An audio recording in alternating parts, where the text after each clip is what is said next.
நாட்டின் 78வது சுதந்திர தினத்தையொட்டி திருச்சி மாவட்டத்தில் உள்ள ஆயுதப்படை மைதானத்தில் மாவட்ட ஆட்சியர் பிரதீப்குமார் தேசிய கொடியேற்றி மரியாதை செலுத்தினார். இதுகுறித்த கூடுதல் விவரங்களோடு இணைகிறார் செய்தியாளர் கதிரவன். வணக்கம் கதிரவன், முழு விவரம். வணக்கம் கனிமொழி. நாட்டின் 78வது சுதந்திர தின விழா இன்று நாடு முழுவதும் கோலாகலமாக கொண்டாடப்பட்டு வருகிறது. அதன் ஒரு பகுதியாக இன்று சுப்பிரமணியபுரம் ஆயுதப்படை மைதானத்தில் நடைபெற்ற சுதந்திர தின விழாவில் திருச்சி மாவட்ட ஆட்சியர் பிரதீப்குமார் தேசிய கொடியை ஏற்றி வைத்து காவல்துறையின் அணிவகுப்பு மரியாதை ஏற்றுக்கொண்டார். தொடர்ந்து 50 சுதந்திர போராட்ட வீரர்கள் மற்றும் அவர்களுடைய வாரிசுதாரர்கள் பொன்னாடை அணிவித்து மரியாதை செலுத்தினார். திருச்சி மாவட்ட அளவில் சிறப்பாக பணியாற்றிய காவலர்கள் மற்றும் பல்வேறு துறைகளைச் சேர்ந்த அதிகாரிகள், அலுவலர்கள் என மொத்தம் 328 பேருக்கு பாராட்டு சான்றிதழை வழங்கினார்.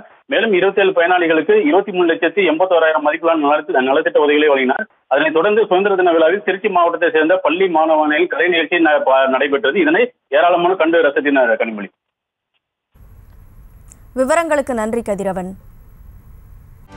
செய்திகளை உடனுக்குடனும் துல்லியமாகவும் தெரிந்து கொள்ள சப்ஸ்கிரைப் பண்ணுங்க.